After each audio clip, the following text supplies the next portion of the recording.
सभी सखियों को राजुल और मंजू द्विवेदी का नमस्कार। कैसी हो रहा? देखिए, हम दोनों की भावनाएं कितनी मिलती जुलती है एक दूसरे के प्रति। यानी यूं कह सकते हैं कि ये एक बंधन होता है, प्यार का बंधन होता है, मिठास का बंधन होता है। और इसीलिए हम एक दूसरे से जब भी मिलते हैं अभिवादन के तौर पर पूछते हैं कि भाई आप कैसे हैं, क्या है? और हम सखियों से भी यही बात पूछ रहे हैं, भाई कैसी हैं। वैसे सखियां जो हैं अपनी भावनाएं अभिव्यक्त तो करती रहती हैं बीच बीच में, तो भावनाओं की अभिव्यक्ति पर कुछ बातें करेंगे आज के कार्यक्रम में हम। और हंसी और आंसू, ये दोनों जो भावनाएं हैं, इन दोनों के विषय में कुछ बातें सखियों से साझा करेंगे। हाँ। इसके अलावा हम लोग आज करियर गाइडेंस के बारे में भी बात करेंगे और हाइड्रोजियोलॉजिस्ट के करियर के बारे में बताएंगे। और हम क्या करने वाले हैं, और सखी विशेष के अंतर्गत हमारी एक प्यारी सी सखी है, उनकी भी हम बात करेंगे। नंगंगोम बाला देवी, ये जो हमारी सखी है, फुटबॉल की बड़ी प्रसिद्ध खिलाड़ी हैं, तो इनके बारे में भी हम जानेंगे, थोड़ा सा बात करेंगे। लेकिन सबसे पहले बात करते हैं मिठास की, है ना। रिश्तों में मिठास होना जरूरी है, दोस्ती में मिठास होना जरूरी है, किसी भी बंधन में मिठास होना जरूरी है। और जब भी ऐसा कोई मौका आता है ना राजुल, खुशी का मौका होता है, चाहे किसी का जन्मदिन हो, किसी की शादी की सालगिरह हो, या किसी और भी चीज की अगर वर्षगांठ हो या कोई त्योहार हो, तो हम क्या करते हैं, सबसे पहले मुंह मीठा करते हैं, है ना। मिठास से ही तो शुरू होता है, क्योंकि मिठास जब घुलती है जीवन में तभी जिंदगी एक सुंदर रूप धारण करती है। लेकिन भाई देखिए, मिठास जरूरी है, लेकिन इतनी भी नहीं कि उस मिठास के पीछे अगर कोई कड़वाहट है तो आप उसको दबाएं, क्योंकि दबी हुई चीजें अक्सर हानिकारक होती हैं और कई बार जरूरत से ज्यादा मिठास भी हानिकारक हो जाती है। हाँ, तबीयत खराब हो जाती है और आजकल तो डायबिटीज होने का खतरा बहुत हद तक बढ़ चुका है। तो इसलिए हम कहेंगे कि भाई आप मीठा खाते रहिए, लेकिन हाँ इतना जरूर ध्यान रखें कि तबीयत ना बिगड़े। हाँ, लेकिन जब साथ साथ में एक बात ये भी करिए कि खुद भी खाइए और दूसरों को भी खिलाइए। हाँ बिल्कुल, ये भी बहुत जरूरी है।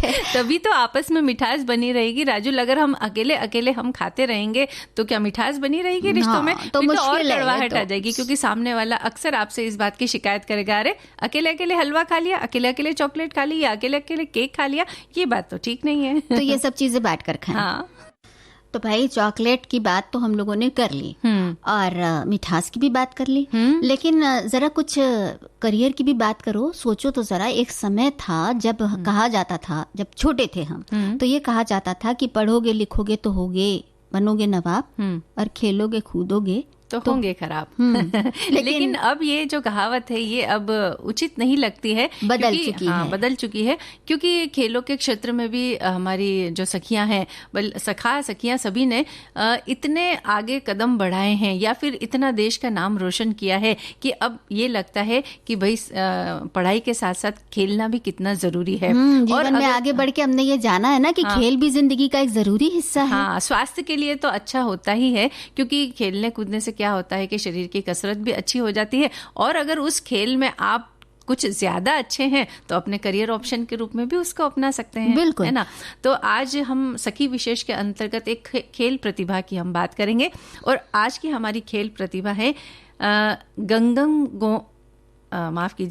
नंगंगोम बाला देवी, ये इनका नाम है। और ये मणिपुर की 29 वर्षीय फुटबॉलर बाला देवी है और हाल ही में ये सुर्खियों में आई जब वो किसी विदेशी फुटबॉल क्लब से जुड़ी। वो पहली भारतीय फुटबॉलर है जो प्रसिद्ध यूरोपीय क्लब रेंजर्स के साथ 18 महीने के लिए जुड़ी है। यानी इन्होंने कॉन्ट्रैक्ट साइन किया है। और एक बड़ी बात है, क्योंकि फुटबॉल के क्षेत्र में भारतीयों का होना ये एक बात है, और उससे भी बड़ी बात है कि एक भारतीय महिला खिलाड़ी का होना। बिल्कुल, वो भी जो ये विदेशी क्लब है ये स्कॉटलैंड का है।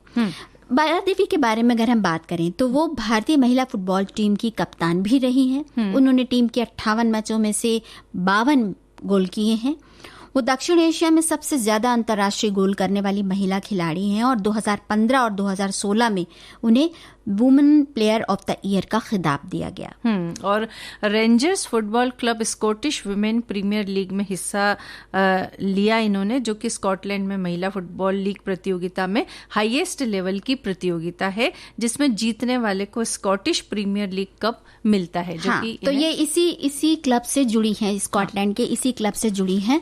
और उनका पूरा नाम तो मंजू बता ही चुकी हैं, नंगंगोम बालादेवी। 2 फरवरी 1990 में उनका जन्म हुआ था और बचपन में वो लड़कों के साथ खेलकर बड़ी हुई। 2002 में असम में आयोजित अंडर 19 टीम का हिस्सा बनी, जिसमें उन्हें सर्वश्रेष्ठ खिलाड़ी घोषित किया गया। हाँ, और 2003 में एक बार फिर सर्वश्रेष्ठ खिलाड़ी बनने वाली नंगंगोम बालादेवी अंडर 17 लेवल में टॉप स्कोरर बनी और उन्होंने वुमेन फुटबॉल चैंपियनशिप जीती। तो ये भी इनकी एक बड़ी उपलब्धि रही है ना? बिल्कुल।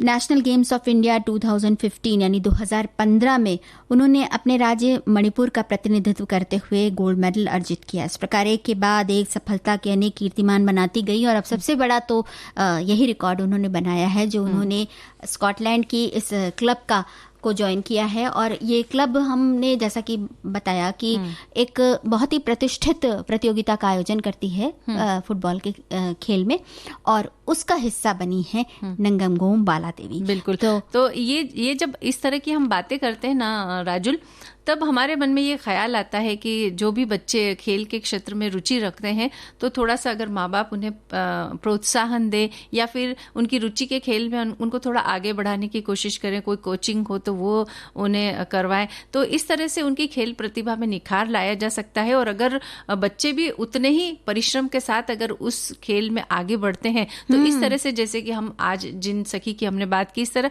हम प्रति मंगलवार के दिन जो है किसी एक खेल प्रतिभा की हम बात कर रहे हैं और करते रहेंगे, तो इस तरह से वो सखियां भी हमारी आगे, जो छोटी छोटी सखियां हैं वो बड़ी होकर के इस तरह से आगे बढ़ सकती हैं। हाँ, या किसी खेल में उनकी रुचि है तो हम तो यही कहेंगे कि इन रुचियों को पल्ले पूछने दीजिए, दबाइए मत इन्हें और इन्हें निखरने का मौका दीजिए। अगर आप कुछ नहीं कर सकते तो कम से कम उन्हें प्रोत्साहित तो करते ही रहिए, ताकि वो इस क्षेत्र में कुछ आगे बढ़कर करने का साहस जुटा सके। और ये कहा जाता है ना मंजू की कोशिश करने वालों की कभी हार नहीं होती। तो जब कोशिश करने के लिए ठान लेती हैं ऐसी नन्ही मुन्नी प्रतिभाएं, तो आगे चलकर वो जरूर आसमान पर अपना नाम लिखती हैं और खेल के इतिहास में एक रिकॉर्ड बनाती हैं, और देश का नाम भी वो ऊंचा करती है ना।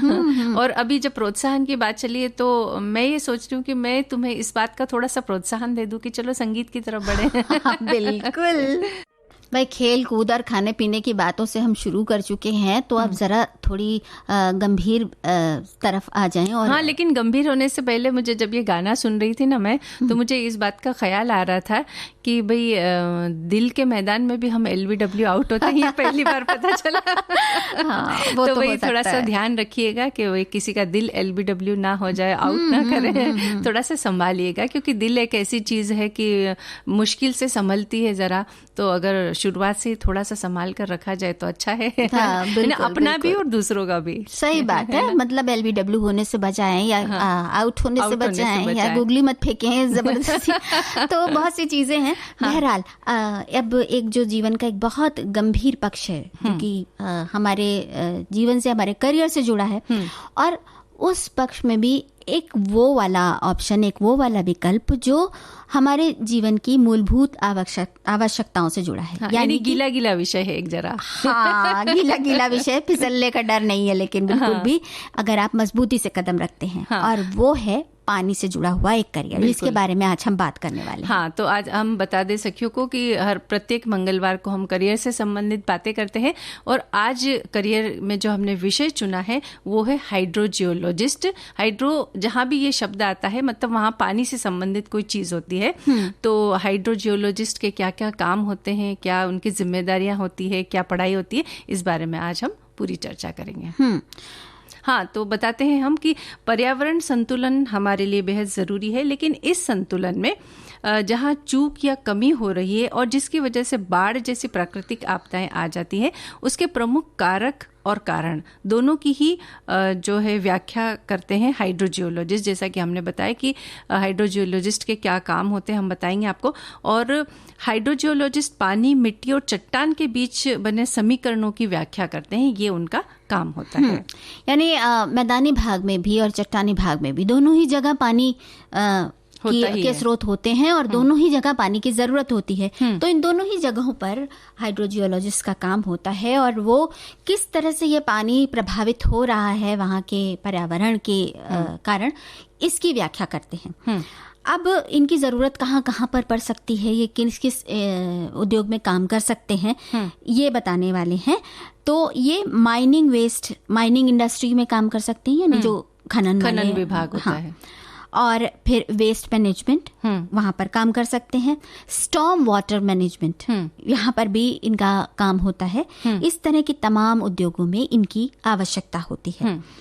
हाइड्रोजियोलॉजी विषय के साथ अब हम शैक्षिक योग्यता की अगर बात करें तो हाइड्रोजियोलॉजी विषय के साथ बीएससी कोर्सेज के लिए बहुत कम कॉलेजेस हैं।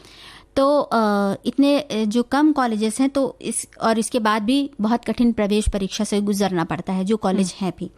तो इसके लिए ऐसा कर सकते हैं कि अगर उन कॉलेजेस में प्रवेश मिल रहा है तो हाइड्रोजियोलॉजी लेकर या फिर इससे संबंधित स्टडी ऑफ फिजिकल साइंस में आप स्नातक की डिग्री ले सकते हैं। या फिर एक काम और कर सकते हैं कि 12वीं कक्षा के बाद भूगोल विषय के साथ बीएससी कर सकते हैं। बिल्कुल। तो इस तरह से जैसा कि तुमने कहा कि कम कॉलेज हैं तो परीक्षा कठिन होती है, तो जो बच्चे इस बात का दमखम रखते हैं कि थोड़ी अच्छी तरह से जम करके पढ़ाई कर सकते हैं या फिर इस विषय के अंदर उन्हें अगर बहुत ज़्यादा रुचि है तो ही वो इस तरफ आगे बढ़े। नहीं तो होता क्या है कि हम किसी की सुने अरे वो क्षेत्र अच्छा है, हमारी रुचि हो या ना हो, हमारी क्षमता हो या ना हो, हम आगे कदम बढ़ा देते हैं और उसके बाद आगे जाकर के जब हमें निराशा हाथ लगती है तब बड़ा पछताना पड़ता है। तो इसलिए पहले अपनी क्षमताओं का आकलन जरूर कर ले और इन विषयों की जानकारी भी थोड़ी ले ले। जैसे कि तुमने कहा खनन विभाग है, स्टोर्म है, तो इस तरह से इन जगहों पर जाना, वहाँ की जांच पड़ताल करना, वहाँ किस तरह से पानी अफेक्ट हो रहा है, क्यों हो रहा है, क्या कारण है, ये सब जानने की अगर आपके अंदर उत्कंठा है तो आप इस क्षेत्र में आगे कदम बढ़ाएं। और इसके अलावा सिविल इंजीनियरिंग या एनवायरमेंट इंजीनियरिंग में 12वीं के बाद बीटेक की डिग्री हासिल भी आप कर सकते हैं। ये भी एक ऑप्शन है। और फिर स्नातक करने के बाद गेट या यूनिवर्सिटी लेवल एंट्रेंस एग्जाम या मेरिट से हाइड्रोजियोलॉजिस्ट बनने के लिए आगे की पढ़ाई यानी स्नातकोत्तर किया जा सकता है। बिल्कुल। और शैक्षिक योग्यता के अलावा कुछ योग्यताएं और भी हैं जो ज़रूरी होती है। पहली है उसमें कि फिजिकल स्ट्रेंथ यानी कि स्टेमिना। आजकल तो अगर हम देखें ना राजुल, तो किसी भी क्षेत्र में जाना हो हमें, सबसे पहले आपकी फिजिकल स्ट्रेंथ जो है वही नापी जाती है, वही एक मुख्य मुद्दा होता है, या फिर यूं कह सकते हैं कि एक बहुत इंपॉर्टेंट रोल वो उसमें अदा करता है। जीवन में किसी भी क्षेत्र में आगे बढ़ने के लिए आपको शारीरिक रूप से सशक्त होना बहुत जरूरी है। और वो इस क्षेत्र में भी इसलिए जरूरी है कि आपने पढ़ाई तो कर ली, लेकिन अगर आप शारीरिक तौर पर सेहत आपकी अच्छी नहीं रहती, अगर आप पूरी तरह से स्वस्थ नहीं रहते, तो मुश्किल ये होगी कि इस काम के लिए आपको वाटर सैंपल्स अलग अलग जगह पर इकट्ठा करने जाने पड़ेंगे, बहुत दूर दराज के इलाकों में जाने पड़ेंगे जहां पर अक्सर ऐसा होगा कि पहाड़ी इलाके हैं या नदी पार करके जाना है या यात्राएं ज्यादा करनी है और उस दौरान आपको जगह जगह से पानी के नमूने इकट्ठा करते चलने हैं। तो उसके लिए अगर आप शारीरिक रूप से सुदृढ़ नहीं होंगे तो आप ऐसा कर नहीं पाएंगे। बिल्कुल। और गुड सब्जेक्ट नॉलेज यानी कि आपको जिस विषय के बारे में जब बात करते हैं या काम करते हैं तो उसका पूरा नॉलेज या ज्ञान होना बहुत आवश्यक है। इसके अलावा तुलनात्मक अध्ययन की क्षमता होना भी यहाँ ज़रूरी है। और कंप्यूटर का ज्ञान तो आजकल हर क्षेत्र में होना ज़रूरी है।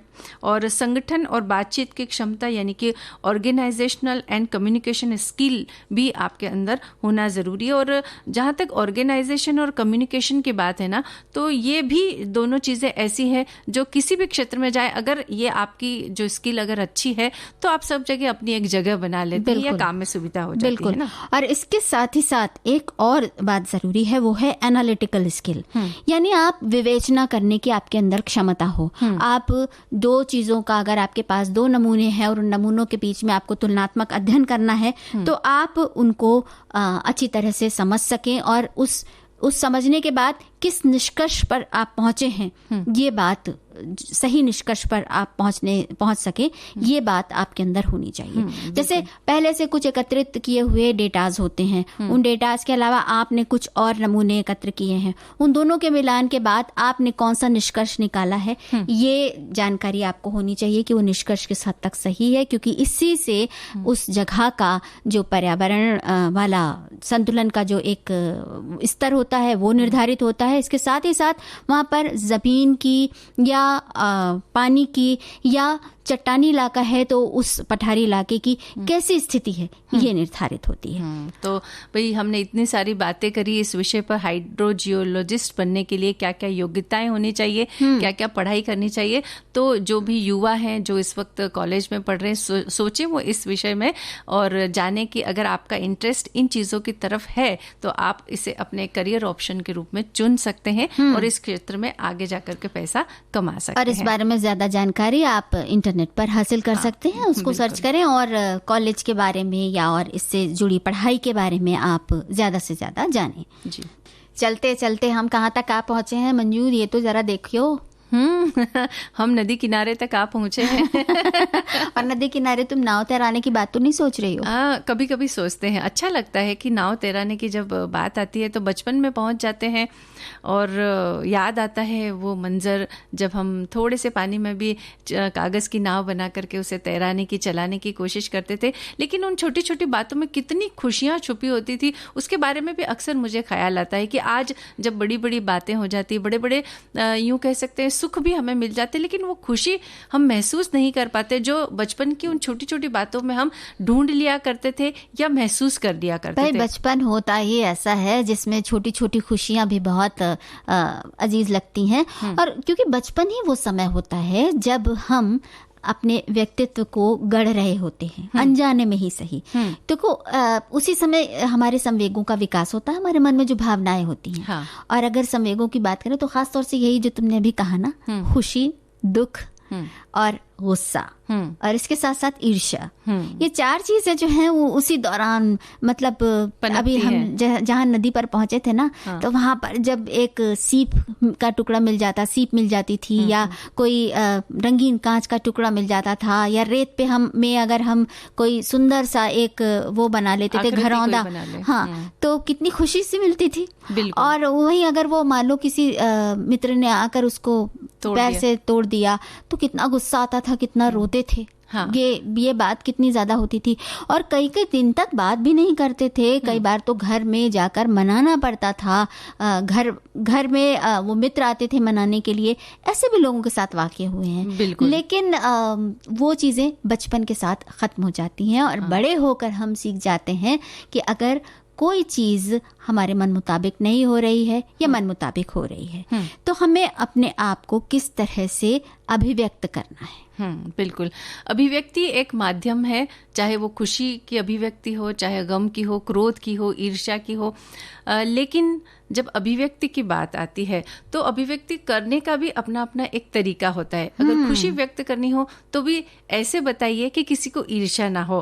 क्रोध भी आया है, गुस्सा भी अगर आपको आया है तो वो गुस्से की अभिव्यक्ति भी कुछ ऐसी हो कि सकारात्मक हो। मतलब उसमें ऐसा नहीं कि कोई तोड़ फोड़ करने लगे, कोई चीज फेंक दी, किसी का नियंत्रण करना सीखें। हाँ, नियंत्रण करना भावनाओं पे नियंत्रण करना हम बचपन में नहीं समझते, लेकिन जब बड़े हो जाते हैं तब हमें धीरे धीरे हमें समझ में आने लगता है कि अपने भावनाओं को हम एक नियंत्रित दायरे में हमें व्यक्त करना है। एकदम कूदने नहीं लगना है। तभी यही कहते हैं ना कि बचपन जो है वो हर गम से बेगाना होता है और बचपन में किसी बात का होश ही नहीं रहता, बेपरवाह बेफिक्र बचपन होता है। इसीलिए होता है क्योंकि ये पता ही नहीं रहता और ना इस बात पर ध्यान जाता है कि फला हमारे बारे में क्या सोच रहा होगा। जबकि बड़े होकर हमारा ज्यादातर ध्यान इसी बात पर रहता है कि ऐसा तो नहीं कि फला कुछ और, मंजू कुछ और सोच रही हो। बिल्कुल, हाँ, ऐसा होता है राजुल। हमें कई बार तो हमें पता भी नहीं चलता कि वो हमारे बारे में अरे ऐसा सोच रहा था। जब हमें किसी तीसरे व्यक्ति से बात पता चलती है कि वो ऐसा बोला था वैसा बोला था, तब हम सोचते रह जाते, अरे राजुल से तो मेरी इतनी अच्छी दोस्ती थी, फिर क्या हो गया जो राजुल ने मेरे बारे में ऐसे शब्द कहे। तो इस तरह से जब तीसरे व्यक्ति से ये भावनाएं जब हमें पता चलती है या विचार जानने को मिलते हैं, तो जब अच्छे विचार जानने को मिलते हैं तो खुशी भी हो जाती है, और जब वो विचार हमारे मन के मुताबिक नहीं होते तो कई बार तो हम बड़े चौंक जाते हैं वो बातें सुन करके, कई बार दुख भी होता है। तो ये सारी भावनाएं हैं, मन में चलती रहती है, और रिश्तों में भी ये भावनाएं आती रहती है, चलती रहती तुम है। तो अभी सारी बातें सखियों को बताती जाओगी, रिश्तों की बातें भी अभी हम करेंगे, लेकिन जब तुम अभिव्यक्ति की बात कर रही थी और तीसरे की बात तुमने जहाँ पर की, तो भाई हम तो सखियों से ये कहेंगे कि तीसरों की बात पर विश्वास ना करें। किसी तीसरे को अगर आपके किसी बहुत नजदीकी के बारे में कोई अन्य व्यक्ति आपको कुछ बता रहा है तो उसे ध्यान से सुने और उस पर आंख मूंद कर विश्वास न करें, क्योंकि विश्वास अच्छा है लेकिन अति विश्वास बहुत बुरा है, और ये भी एक तरह की भावना है जो कि आपको अंधेरे में भटकाती है। तो भाई यही कहेंगे कि खुलकर जीना और अपने संवेगों को खुलकर व्यक्त करना, लेकिन ऐसे व्यक्त करना जिससे दूसरों को कोई चोट ना पहुंचे और हमारी भावनाएं भी वहां तक पहुंच जाए। भाई खुशी तो कभी कभी ऐसी मिलती है कि रोके नहीं रुकती है, और लगता है बस चारों ओर उस खुशी का उजाला फैला दे, जैसे कि इस गाने में हम सुन रहे थे। बिल्कुल। और जब खुशी की बात आती है तो वो मन से जो है छलकती है, खुशी चेहरे पर झलकती है। और जब कोई ऐसी बात हो जाती है ना, बहुत खुशी की बात हो या कोई मजाक की बात हो, तो हमें जोर से हंसी भी आ जाती है। और जब हम हंसने की बात कर रहे हैं ना राजुल, तो आजकल कहा जाता है कि हंसना हमारी सेहत के लिए बहुत ज़रूरी है। हंसी को हमें कभी भी दबाना नहीं चाहिए, खुलकर हंस लेना चाहिए। खुलकर हंसने से शरीर के ऊपर बहुत सकारात्मक प्रभाव पड़ता है, शरीर के प्रत्येक अंग पर उसका सकारात्मक प्रभाव पड़ता है। और इसीलिए डॉक्टर ये कहते हैं कि दिन में कम से कम 3 से 4 बार खुलकर हंसिए। जैसे कि बच्चे की एकदम निश्चल हंसी होती है, जैसे ही कोई ऐसी बात होती है वो कितना खुल करके हंस लेता है। तो शिष्टाचार के दायरे में रह करके हम जब भी मौका मिले तो हंस सकते हैं, या फिर हंसने का कोई भी मौका हमें गंवाना नहीं चाहिए। अपनी हंसी दूसरों के साथ बांटनी चाहिए, लेकिन भाई जरा सा ये ध्यान रखना चाहिए कि अब ये नहीं कि कोई गिर गया और हम हंसती है। हाँ, ये थोड़ा सा काबू रखना चाहिए। हाँ, यही हमें सीखना है, नियंत्रण थोड़ा सा। बाकी हंसी को दबाना या दबी दबी हंसी, हमेशा हंसना, तो ऐसा लगता है कि जैसे कहीं आपके व्यक्तित्व में ही कहीं पर कोई एक ऐसे करके अंकुश लगा हुआ है, कोई किसी ने नौप कस दी है कि उस जगह से हंसी पूरी फूट कर बाहर नहीं निकलती। तो बस थोड़ी सी गुदगुदी कीजिए अपने मन को, और अपने दोस्त को, उस अपने आसपास वाले को जिसके होठों पर हंसी तो आती लेकिन बड़ी रुक छिप कर और बड़ी दबी दबी सी, तो ऐसे गुदगुदाइए उसे कि वो खुलकर हंस पड़े। राजुल, तुम्हारी इस बात से मुझे एक बात याद आई कि कई लोग तो मुस्कुराने में भी इतनी कंजूसाई करते हैं, जैसे कि एक छोटी सी मुस्कुराहट अगर चेहरे पर आ जाएगी तो कहीं बहुत सारा धन तो उसमें खर्च नहीं हो जाएगा, बताओ तो ऐसा लगता है। तो तब उन्हें देख करके मुझे ऐसा लगता है कि इन्हें कह दूं कि भाई थोड़ा सा अपने होठों को थोड़ा सा चौड़ा कर लीजिए या मुस्कुरा दीजिए, एक छोटी सी मुस्कुराहट सामने वाले की तरफ फेंक दीजिए, तो शायद उसे भी थोड़ा ठीक लगे। हाँ, अच्छा भाई ऐसे लोगों से फेंकना ही कहा जाएगा मुस्कुराहट, क्योंकि वो मुस्कुराहट अपनी देने में भी जब उनको इस कदर कंजूसी लग रही है तो फिर मुस्कुराहट फेंक ही दीजिए, सही। हाँ। लेकिन कुछ तो कीजिए अपनी मुस्कुराहट के साथ, इस तरह से छिपाइए मत। भाई ये क्या कहा भी जाता है कि हंसना या खुश होना, इन सबको आप जितना बांटेंगे, जितना फैलाएंगे, वो उतना ही ज्यादा फैलेगा। और रोना या दुखी होना, ये एक ऐसी चीज है जो कि ऐसा नहीं कि हम बड़े हो जाते हैं और हम कहते हैं ना कि अरे इतने बड़े हो गए, अब रो रहे हो। नहीं, बड़े होने का रोने से कोई संबंध नहीं है। बिल्कुल राजुल, रोना भी भावनाओं की एक तरह से अभिव्यक्ति होती है। कई मौके घर में ऐसे आ जाते हैं समाज में, या हमारे साथ कभी कोई ऐसी घटना हो जाती है जो अंतर्मन तक तब हम दुखी हो जाते हैं, और वो जो हमारा दुख होता है वो आंसुओं के रूप में हमारी आंखों से बाहर निकलता है। और इस दर्द का आंखों से बाहर निकलना अति आवश्यक है। इसे भी हमें, जिस तरह से हम आपसे कह रहे हैं कि खुलकर हंस लीजिए, हंसने को छुपाना नहीं चाहिए या रोकना नहीं चाहिए। उसी तरह से कभी जब कोई गम वाली बात हो जाए तो हमें अपने आंसुओं को भी रोकना नहीं चाहिए, क्योंकि अगर हम आंसुओं को या अपने गम को अंदर ही अंदर रोक कर रखते हैं तो नासूर बन जाता है। बिल्कुल, वो नासूर बन जाता है और हमारी तबीयत के ऊपर उसका बहुत ज्यादा असर होता है। बिल्कुल। इसलिए उसको भी, जब भी ऐसा अवसर कभी आ जाए, भगवान न करे किसी के जीवन में ऐसा अवसर आए, लेकिन आए तो आप उसे अभिव्यक्त करके वही उन भावनाओं को अपने मन से, अपने दिमाग से निकालिए। कभी कभी कोई जरूरी नहीं कि कोई बड़ा दुख हो तभी आप रोएं। रोना भी एक तरह की थेरेपी कही जाती है। और अगर कभी कभी कोई पुरानी बात याद आ जाए या किसी के व्यवहार से मन बहुत आपका दुखी हो, तो भी अगर आपने 2 आंसू गिरा लिए तो कोई बुरी बात नहीं। या कहीं आप ठगे गए हैं, किसी रिश्ते में ठगे गए हैं, तो उसमें भी अगर आपको दुख हो रहा है तो रोना बुरी बात नहीं। हाँ, बस ये ध्यान रखिए कि रही मन निज मन की व्यथा, मन ही राखो गोय, सुनट लई है लोग सब बांट न लई है कोई। तो मन ही राखो गोय मतलब यानी आप अकेले में जाकर रो लीजिए, दूसरों के सामने उस दुख की चर्चा ना करें। हाँ, और कभी कभी अगर आंसू आ जाए तो आंखों की सफाई भी हो जाती है, उसके लिए भी जरूरी होते, कहते हैं डॉक्टर, ये कहते हैं कि कभी कभी आंखों से आंसू आना आवश्यक होता है, तो उससे आंखें भी ठीक रहती है। और दूसरी बात ये भी है कि जैसा कि हमने कहा कि भावनाओं को दबाने से जो शरीर के ऊपर असर होता है, तो दोनों ही भावनाएं असर करती है। जैसे खुशी की भावनाएं असर करती है, गम की भी भावनाएं उसी तरह से असर करती है। तो जब एक बार 2 बार की बात नहीं, जब बहुत एक लंबा समय हो जाता है और आप अपनी उन बातों को बहुत अंदर अंदर अंदर अंदर दबा के रखते हैं, तब ये शरीर को जिस तरह से प्रभावित करती है वो बहुत ज्यादा नुकसानदेह साबित हो सकती है। बिल्कुल, हमारे श्रोता भी इसी तरह की बात कर रहे हैं। तो अकेले में आप रो सकते हैं और उस रोने को आप एक निश्चित समय दे सकते हैं। मतलब अगर आपका मन किसी बात पर दुखी है तो ये नहीं कि उस दुख को मनाने के लिए आप खुद को एक समय दे दें कि हाँ आपने इतना रो ली, आप इतना देर रो लिए और अब वो दुख समाप्त। बार बार उसी दुख का मातम ना मनाएं, क्योंकि इससे आपके रोना अच्छा है लेकिन अति रोना बहुत बुरा है, क्योंकि इससे भी आपके मन पर, आपके व्यक्तित्व पर, आपके जीवन पर और आपके आसपास के माहौल पर बुरा असर पड़ता है। और हमारा मन तो ऐसा होता है, खुशी में भी आंखें चला जाती है, तब भी जो आंसू होते हैं वो खुशी की अभिव्यक्ति आंसुओं के रूप में करते हैं। तो ये भी एक बात है कि दोनों ही बातें ऐसी है कि जिसमें आंखें तो भर ही आती है, लेकिन हर चीज की अपनी एक मर्यादा होती है। चाहे हंसी की अभिव्यक्ति हो, चाहे दुख की अभिव्यक्ति हो, मर्यादा का उल्लंघन जहां भी होता है या मर्यादाओं से आगे जब हम बढ़ते हैं तो वो चीज़ नुकसानदेह साबित होती है। तो मर्यादा के अंदर रहकर हंसी, खुशी और दुख हर चीज़ का अभिव्यक्ति करना जरूरी है। हंसते रहो, मुस्कुराते रहो। और हमारे जो श्रोता हैं वो भी ऐसे हंसते मुस्कुराते कुछ कमेंट हमें भेजते रहते हैं, तो पढ़ देते हैं।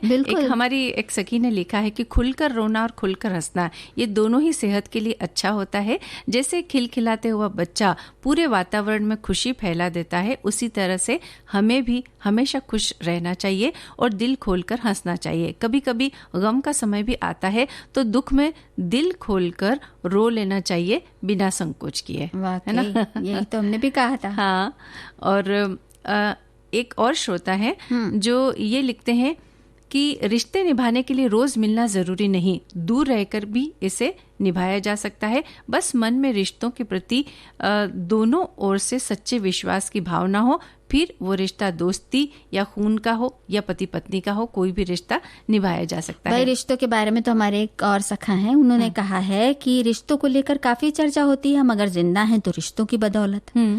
रिश्ते ही हम सबको जोड़े रखने का काम करते हैं, मगर रिश्तों को जब अपने स्वार्थ के हेतु उपयोग किया जाए तो वो रिश्ता खटाई में पड़ जाता है।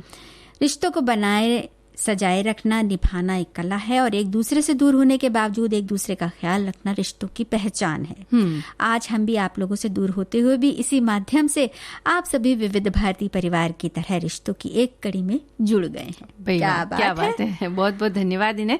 और हमारे एक श्रोता लिखते हैं, जो हमने अभी खेल प्रतिभा की बात की थी ना, तो उन्होंने लिखा है कि खेल प्रतिभा बाला देवी फुटबॉलर के बारे में जानकर बड़ी खुशी हुई। ये सच है, प्रतिभा किसी परिचय की मोहताज नहीं होती। बाला देवी ने महिला फुटबॉल में देश का परचम लहराया है और उनके इस प्रयास से भारत में महिला फुटबॉल को निश्चित रूप से प्रोत्साहन मिलेगा। और इस जानकारी के लिए हम आपको धन्यवाद देते हैं। भाई, हम धन्यवाद तो हम भी आपको देते हैं कि आप अपने विचारों से अवगत हमें करवाते हैं, जो कमेंट और कार्यक्रम से जुड़े रहते हैं। हाँ, मतलब ये इस बात का परिचय है कि सक्रिय रूप से जुड़े रहते हैं, आप जुड़े हुए हैं पूरी तरह से और अपने विचार व्यक्त करते हैं। तो इस बात के लिए हम उनके शुक्रगुजार हैं। और जब रिश्तों की बात आती है ना राजुल, तो एक दूसरे के साथ संपर्क में रहना बहुत ज़रूरी है। परिस्थितियां चाहे जो भी हो, जैसे कि अभी हमने कोरोना काल में देखा कि हम एक दूसरे से मिल नहीं पा रहे थे, लेकिन अब बहुत सारे ऐसे साधन हैं जिनसे हमारी मुलाकात हो सकती है। फ़ोन पर हम बात कर सकते हैं, इंटरनेट के माध्यम से अभी तो वीडियो कॉल भी होता है जिसमें हम एक दूसरे को देख भी सकते हैं। तो ये जो माध्यम है, इनसे हम एक दूसरे से जुड़े रह सकते हैं। बस जुड़े रहने के लिए एक भावना की जरूरत होती है। बिल्कुल। और रिश्तों में सिर्फ हमारे वो रिश्ते नहीं आते जो हम बनाते हैं, जैसे कि हमारे भी एक श्रोता ने कहा विविध भारती परिवार से भी उनका एक रिश्ता है। हाँ। तो ऐसे तमाम रिश्ते कायम होते जाते हैं, दोस्ती के रिश्ते या एक जैसी रुचि वाले लोगों के आपसी रिश्ते। तो इन सभी रिश्तों में एक जो सबसे ज्यादा जरूरी बात है, जो कि जोड़े रखती है, एक तार में जोड़े रखती है, वो ये है कि संपर्क में रहें। यानी अगर कभी किसी का, क्योंकि अब हम ये नहीं कह सकते कि सोशल मीडिया की वजह से, कि हम ये नहीं कह सकते कि आप नजर से ओझल हो गए। हाँ। क्योंकि कहीं ना कहीं उनकी उपस्थिति का आभास हमें मिल ही जाता है। हाँ। तो ऐसे में शुभकामनाओं के द्वारा, हाँ, या उनको समय समय पर प्रोत्साहन के द्वारा हम उनसे जुड़े रह सकते हैं, मित्र हाँ, हैं या कोई ऐसे हैं। और जब दूर के रिश्तों की बात आए तो हमें ये बात ध्यान रखनी है कि भाई बहुत दूर का रिश्ता है, शादी विवाह में ही मिलना होता है, लेकिन जब भी मिलते हैं तो बड़ी गर्मजोशी से मिलते हैं और उसमें बीच में न तो ईर्ष्या आती है, बल्कि एक दूसरे के लिए वही मंगल कामना, वही शुभ भावना होती है। जैसे दो भाई, चचेरे भाई बहुत दिन तक आपस में नहीं मिले, एक विदेश चला गया और जब मिले तो उन्होंने खुलकर एक दूसरे को गले से लगाया, एक दूसरे के बच्चों के विषय में पूछा, किसने क्या किया है, कहाँ तक तरक्की की है, और ना किसी का मन छोटा हुआ ना बड़ा हुआ, दोनों ने खुलकर अपने पुराने दिनों को याद किया। बिल्कुल, ये रिश्ता तो सबसे अच्छा होता है राजुल, कि जहाँ ईर्ष्या, द्वेष, राग, इस तरह की भावनाएं ना हो, और जब मिले तो गर्मजोशी के साथ मिल लिए, और अगर दूर हैं तो भी खुश हैं एक दूसरे से। लेकिन जैसा कि तुमने कहा, सोशल मीडिया के माध्यम से कई बार हमारी मुलाकात हो जाती है, उनके बारे में हालचाल भी जानने को मिलते रहते हैं। तो किसी का जन्मदिन हो तो आप बधाई के 2 शब्द, शुभकामनाओं के 2 शब्द प्रेषित कर सकते हैं उन्हें, या उनकी सालगिरह है, शादी की सालगिरह है, तो आप उन्हें शुभकामनाएं प्रेषित कर सकते हैं। तो इन छोटी छोटी बातों की वजह से क्या होता है कि रिश्तों में कड़ियां जुड़ी रहती है। और मिलने की जहां तक बात है, जब भी मौका मिलता है हम मिल ही जाते हैं, लेकिन जब भी मिले या बात करें तो कुछ बातों का अगर हम ध्यान रखें तो ये रिश्ते हमेशा के लिए कायम रह सकते हैं। तो सबसे पहली बात तो ये कि जब मिले तो बस एक दूसरे के हालचाल पूछे और उनकी अच्छी बातों को याद करके खुश हो, ना कि किसी की बुराई करें, आप इसके बारे में कहें, उसके बारे में कहें, या जब जहां बुराई वाली बात आ जाती है तो रिश्तों में भी फिर यूं कह सकते हैं कि बुराई ही आ जाती है। यानी रिश्ते उतने, या फला तुम्हारे बारे में ऐसा कह रहा था, फला तुम्हारे बारे में वैसा कह रहा था, इतने ज्यादा शुभ चिंतक भी ना बने कि पहली बार आप कितने सालों के बाद मिल रहे हैं और आपने मिलते ही मिलते तुरंत सारी सूचनाएं जो आपने इकट्ठा करके रखी थी कि उसके बारे में कौन कौन सी नकारात्मक बातें फैली हुई हैं, वो आप तुरंत पहुंचाएं। वो तो मुझे लगता है ना राजुल के, अगर हम इस तरह की बातें करते हैं तो वो समय गंवाने जैसा है, कि जैसे कि हम इतने लंबे समय के बाद मिले तो उसका हमें सदुपयोग करना चाहिए था अच्छी बातों के साथ, लेकिन पूरे दिल से मिले। हाँ, तो वो यूं कह सकते हैं कि हमने समय जो मिलने का था उसे बर्बाद कर दिया, है ना। और इसी तरह से जैसे कई बार ये भी होता है कि हम जैसे शादी तय हो जाती है तो जो होने वाले जीवन साथी हैं वो अलग अलग हों, आपस में बात बीच बीच में कर रहे हो, या पति पत्नी हैं वो भी अगर किसी वजह से 2 शहरों में अलग अलग रह रहे हों, तो भी इन बातों का ध्यान रखना चाहिए कि जो बात हम बराबर एक दूसरे के संपर्क में रहें, रोज फोन करें या संदेशों के द्वारा दिन भर बात करते रहें, लेकिन किसी के भी जो व्यक्तिगत समय होता है उसका ध्यान रखें, चाहे वो भले ही आप आपका पति या आपकी पत्नी हो, उसका ज़रूर ध्यान रखें। और दूसरी बात ये कि एक दूसरे की रुचियों को ज़रूर महत्व दें। जैसे अगर कोई आपका मित्र है या आपका जीवन साथी है, वो मान लीजिए आपके मित्र को बुनाई का शौक है या उसे खेलने का शौक है, तो कभी भी ये ना कहें कि अरे ये भी क्या बेकार का काम लेकर बैठे हो, क्योंकि वो उसके दिल के बेहद करीब है। आपको नहीं अच्छा लग रहा है लेकिन दूसरे के दिल के बेहद करीब है। बिल्कुल। और जो तुमने कहा ना कि उनके समय का ध्यान रखें, ये बात बहुत महत्वपूर्ण है कि जब कोई जैसे कि ऑफिस में है, ड्यूटी पर है, और उस समय अगर आप बार बार फोन करके उन्हें डिस्टर्ब कर रहे हैं तो वो एक उसके गुस्से का कारण बन सकता है। और ये बात पति पत्नी के रिश्ते पर भी लागू होती है। कई बार ऐसा होता है कि पति महोदय ऑफिस गए हैं, वहाँ किसी मीटिंग में व्यस्त है, और पत्नी बार बार एक छोटी छोटी बातों के लिए जब फोन करती तो वहाँ भी रिश्ता खराब होने की बहुत संभावना बनी रहती है। एक बात यहाँ पर मैं भी कहना चाहूंगी कि अगर पत्नी महके गई हो और बार बार पति का फोन आया कि क्या कर रही हो, तब भी बहुत नाराजगी होती है। तो इन सब बातों से थोड़ा सा बचें और एक दूर रहते हुए भी एक दूसरे का साथ दें। अगर कोई मुश्किल में है या किसी बात से परेशान है या खुश है तो आप जुड़े रहिए, एक जुड़ाव हमेशा बना रहे। सच्चा प्यार वही होता है राजुल कि हम एक दूसरे का कितना ख्याल रखते हैं। छोटी छोटी बातों से इस बात की अभिव्यक्ति हो जाती है कि हाँ हम तुमसे प्यार करते हैं, या फिर हाँ हम तुम्हारे हैं, या हम आपकी कदर करते हैं। ये इन्हीं छोटी छोटी बातों के माध्यम से पता चलता रहता है। तो इन छोटी छोटी बातों को पहचानें और अपने रिश्ते को मजबूत करें। भाई मंजू, हम तो ये कभी नहीं कहेंगे कि तुम्हें क्या हो गया है। नहीं, हो जाता है कभी कभी ऐसा राजुल। विविध भारती के साथ हमारा जो जुड़ाव है ना, जब हम मिलते हैं या कई दिनों तक नहीं मिल पाते हैं तो जो एक बेचैनी होती है, वो चाहे वजह कोई भी हो दूर रहने की, लेकिन वो जो बेचैनी है वो हमें हमेशा सताती है। और उसकी कसर हम जब आते हैं और मिलते हैं तब पूरी कर लेते हैं। बिल्कुल। लेकिन अब अभी जब मैंने घड़ी की तरफ नजर डाली ना, तो मुझे इस बात का एहसास हुआ कि अब आगे बातें करने का इजाजत लेनी होगी। तो सभी सखियों को राजुल और मंजू द्विवेदी का नमस्कार।